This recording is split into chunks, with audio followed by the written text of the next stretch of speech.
ओं सर्वमंगलमांगल्ये शिवे सर्वार्थसाधिके शरण्ये त्र्यंबके गौरी नारायणी नमोस्तुते। सृष्टिस्थिति विनाशानां शक्तिभूते सनातनी गुणाश्रय गुणमय नारायणी नमोस्तुते।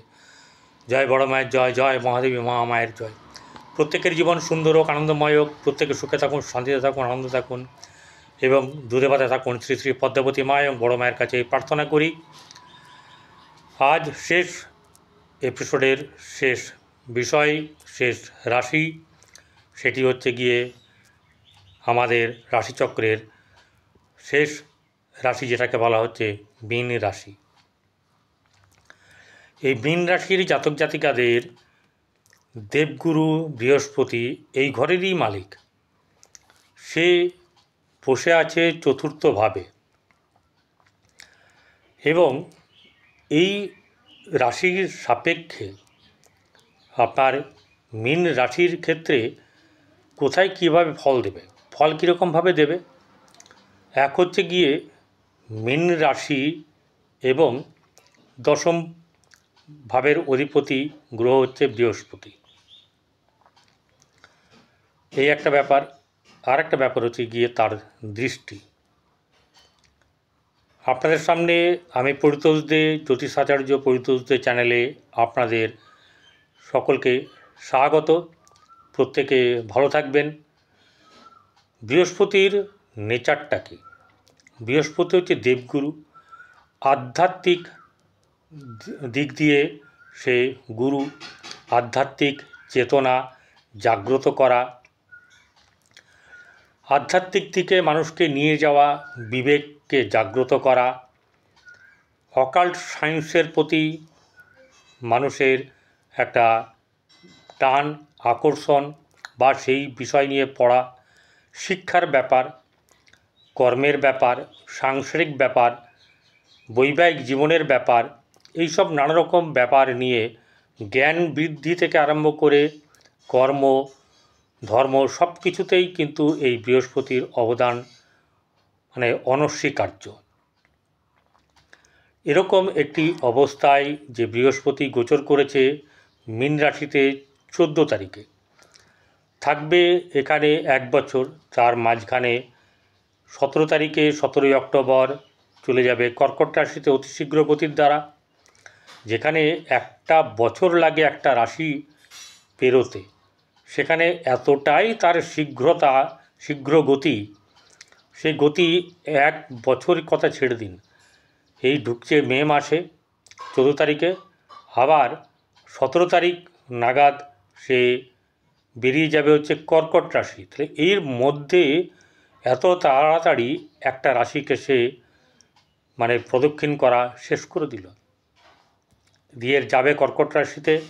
সেখানে আবার ডিসেম্বরের 5 তারিখ সে আবার কি করবে, বক্রগতির দ্বারা সেই মিথুন রাশিতে আসবে। মাঝখানে সে বক্রি তো হচ্ছেই, বক্রির ব্যাপারটা হবে, তারপরে আবার ডাইরেক্ট হবে, এরকম চলবে, অস্তও যাবে, আসবো এক এক সময়ে তার গতিবিধি নিয়ে।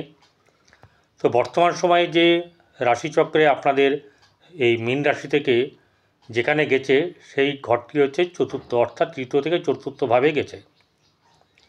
চতুর্থ ভাব কিসের ঘর? প্রথম কথা হচ্ছে মন মানসিকতা, মাতা, বন্ধুবান্ধব, সুখ, তারপর হচ্ছে গাড়ি বাড়ি ইত্যাদি। একদম প্রধান জিনিস হচ্ছে এইগুলো, স্থাবর সম্পত্তি। এগুলো সবটাই কিন্তু কিছু কিছু করে বৃদ্ধি তার পেতে থাকবে। প্রথমেই বলি কয়েকটি কথা যেগুলো শোনা অতীব প্রয়োজন এবং এটা আমি মনে করি যে আপনাদেরকে জানিয়ে দেওয়া উচিত। আমি গোচর বিচার করছি, কারোর জন্মকুণ্ডলী নয়। দ্বিতীয়ত হচ্ছে কারোর মানে এরকম হয়েছে যে অন্যজনা বেশ ফুলিয়ে ফাঁপিয়ে আপনাদেরকে বলেছে, আপনারা তার ভিডিও দেখেছেন, ভালো করেছেন, 100 বার দেখবেন, কিন্তু আমার এখানে এসে কিন্তু নাচানাচি করবেন না। এটা ওই বলেছে আপনার এখানে, আপনি এটা বলেননি, ঠিক আছে? যার যেমনি ভাব তার তেমনি লাভ, যার যেমনি মন তার তেমনি ধন। যার যেমন শিক্ষা সে সেরকম করবে। কে কোথার থেকে শিখেছে, কী করেছে না করেছে জানি না। আমি আজ নয় 2010 সাল থেকে ছাত্র ছাত্রীদের পড়িয়ে আসছি। তো যাদের মনে হবে আমার কাছে পড়ার জন্য তারা পড়বে। যারা পড়ছেন আমার কাছে অনেকেই পড়ছেন, অনেক বয়স্ক মানুষও পড়ছেন। সেই জায়গায় হচ্ছে যে সঠিক কথাটা বলা হচ্ছে কি মেন প্রয়োজন। আর এটি দেখার পরে যদি দেখেন যে আপনার জন্মকুণ্ডলী কোনো মতে হয়তো সেরকম ধরনের নয়, ভালো নয়, খারাপ, ঠিক আছে, কারণ বর্তমানে ধরুন আপনার রাশিচক্রের ওপরে 7.5 চলছে,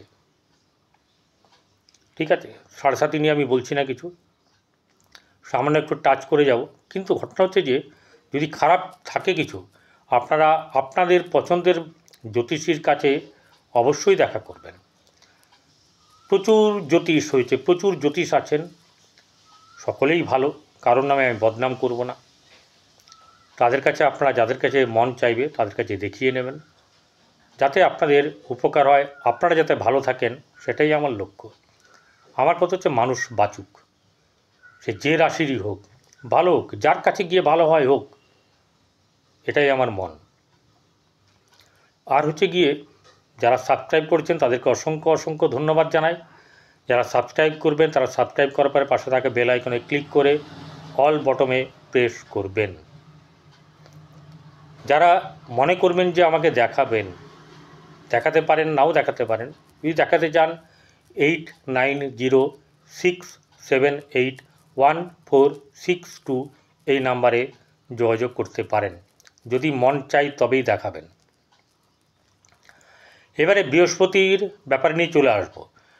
রাশিপতি বৃহস্পতি মানে তার জ্ঞানের প্রভাব তার যথেষ্ট আছে। এই জ্ঞানের প্রভাবের দ্বারা সে তার শিক্ষা দীক্ষার অনেকটাই উঁচুতে যাবে।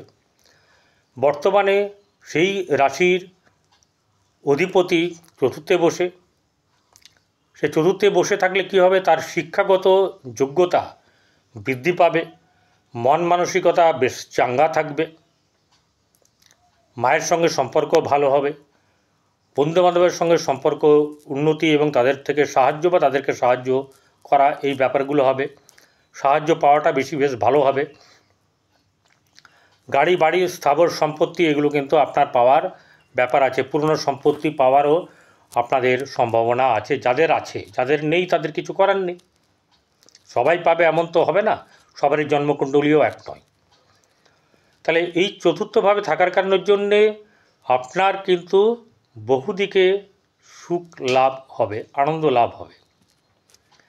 এরপর হচ্ছে দশম ভাবের অধিপতি, দশম হচ্ছে কর্মস্থান। একটা ব্যাপার হচ্ছে যেহেতু রাশিপতি বৃহস্পতি, আপনাদের এই একটা বৃহস্পতিদের একটা অহংকার ব্যাপার থাকে, তু ম্যায় কিন্তু করবেন না, আমি অমুক ইত্যাদি এইসব ব্যাপার নিয়ে অহংকারের জায়গাতে কিন্তু যাওয়া চলবে না, যাওয়া উচিত না। অহংকার দেখালে কিন্তু তার একটা পতনের ব্যাপার আছে, যেন বলা হয়, সেটা কিন্তু সর্বক্ষেত্রের জন্যই প্রযোজ্য।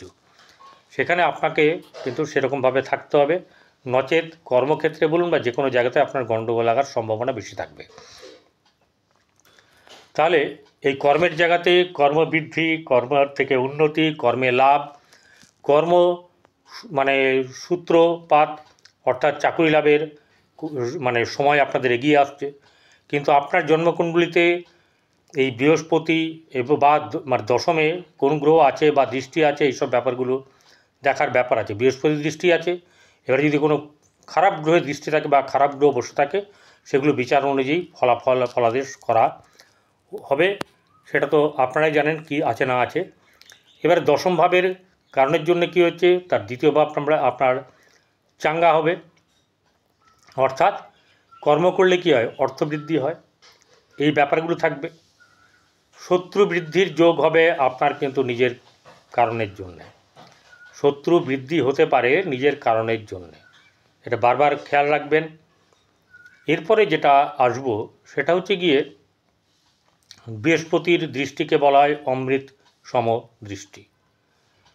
বৃহস্পতি যেখানে বসে আছে সেটা তো এক ব্যাপার আছে, তার দৃষ্টিটা একটা শুভ ব্যাপার থাকবে।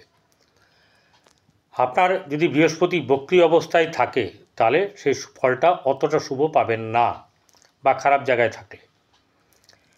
এই বৃহস্পতি দৃষ্টি দিয়েছে আপনার অষ্টম ভাবে, অষ্টমভাবে দৃষ্টি দেওয়াতে কী হচ্ছে, আপনার অষ্টমের কারণে যে যেমন দুর্ঘটনা, দুরারোগ, এইসব ব্যাপারগুলোর ক্ষেত্রে কিন্তু এই বৃহস্পতির একটা ভূমিকা বেশ ভালো থাকবে।